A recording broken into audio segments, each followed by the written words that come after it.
Hello दोस्तों, आज मैं आपसे जेम्स एलन की book as the man thing की समरी शेयर करने जा रहा हूँ, जिससे आप सीखेंगे कि हमारे विचार हमारे जीवन को किस तरह प्रभावित करता है। तो बिना किसी देरी के करते हैं काम की बात। इस पुस्तक के लेखक जेम्स एलन बताते हैं कि आपका दिमाग एक बगीचे की तरह होता है, जिसे आप बीज डाल सकते हैं। अगर आप अपने दिमाग में नेगेटिव बीज डालते हैं तो आपको हमेशा नेगेटिव ही रिजल्ट मिलेगा, और अगर आप अपने दिमाग के बगीचे में पॉजिटिव बीज डालते हैं तो आपको हमेशा ही पॉजिटिव रिजल्ट मिलेगा। यहाँ पर हमारा बीज से तात्पर्य ये था कि आपके थॉट्स, यानी कि आप जैसे सोचते हैं वैसे ही आपका दिमाग काम करता है। लेकिन एक चीज़ बिल्कुल निश्चित है, आप अपने दिमाग में कोई बीज डालें या ना डालें, वो आपको कुछ ना कुछ ज़रूर देगा, चाहे वो पॉजिटिव हो या नेगेटिव। ये आपकी जिम्मेदारी है कि आप अपने दिमाग को क्या दे रहे हैं। आप जब भी कोई थॉट्स अपने दिमाग को दें तब आप उसे ज़रूर चेक कर लें कि आप अपने दिमाग को कैसे विचार से सोच रहे हैं, क्योंकि बाद में आपको वही प्राप्त होने वाला है। तो आप अपने उन सोच को, कचरे को जैसे हम बाहर निकाल फेंकते हैं, वैसे ही आप अपने गंदे सोच को बाहर निकाल फेंकिए। आज मैं आप सभी को इस बुक के 5 महत्वपूर्ण बात बताने जा रहा हूँ जो आपके जीवन को बदल कर रख देगा।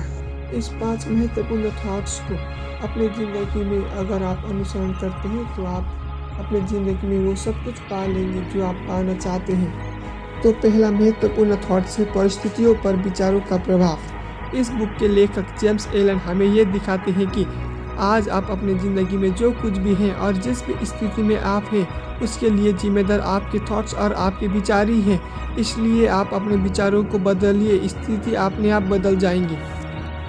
तो ये थी दोस्तों पहली महत्वपूर्ण बात। तो चलिए दोस्तों दूसरी महत्वपूर्ण बात की ओर चलते हैं। तो दूसरा महत्वपूर्ण बात है thoughts and purpose. James Allen के हिसाब से आप अपने थॉट्स को जब तक किसी पर्पस से लिंक नहीं कर लेते तब तक आप अपनी ज़िंदगी में कोई बड़ा अचीव नहीं कर पाएंगे। एक उदाहरण की मदद से समझे तो आपको समझने में बहुत ही आसानी होगी। एक लड़की सिविल सेविका में जाना चाहती है, लेकिन वहाँ जाने का उसका कोई पर्पस नहीं। जब भी उसके पास कोई मुसीबत आती है तो वो अपने आप को संभाल नहीं पाती है और उसका ध्यान पढ़ाई से हट जाता है। दूसरी तरफ एक लड़की है और वो सिविल सेविका में जाना चाहती है, लेकिन उसका पर्पस है कि वो सिविल सेविका में जाकर देश की सेवा करे और उसका नाम रोशन करे। उसके सामने जब भी कोई मुसीबत आती है तब वो अपने पर्पस के बारे में सोचती है और अगली बार लगन के साथ पढ़ती है और वो आगे बढ़ती चली जाती है। तीसरी महत्वपूर्ण बात है thoughts factor in achievement. James Allen हमें ये बताते हैं कि आदमी जब कोई अचीवमेंट चाहता है तो उसे अपनी आदतों के गुलाम बनना छोड़ना होगा। हो सकता है कि उसे अपने सारी पुरानी आदत छोड़नी पड़े।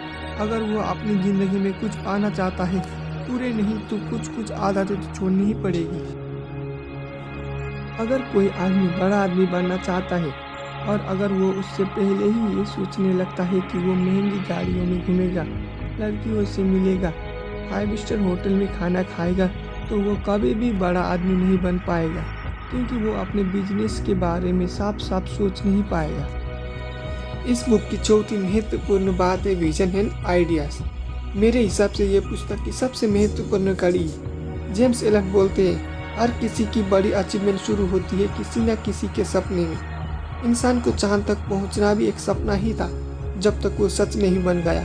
इसी तरह इलन मस्क भी सपना देखते थे इंसान को मंगल तक पहुंचाने का। उसी प्रकार से हमारा स्वतंत्रता सेनानी का भी एक सपना रहा होगा कि भारत एक दिन स्वतंत्र देश बन जाएगा, और उसी सपने के बदौलत आज हमारा देश भी स्वतंत्र है। इसलिए जेम्स एलन बोलते हैं कि हमें हमेशा अपने सपने को अपने दिल में जिंदा रखना चाहिए। इस बुक की 5वीं महत्वपूर्ण बात है सेरेनिटी। इसका मतलब होता है शांति। अपने दिमाग को पूरी तरीके से शांत रखना। अगर आप अपने मन को शांत रख सकते हैं तो आप वो सब कुछ साफ साफ सोच सकते हैं जो आप पाना चाहते हैं। इससे आपके प्रति दूसरे लोग भी आकर्षण होने लगेंगे। इस किताब का मुख्य उद्देश्य है आपकी सोच को बदलना।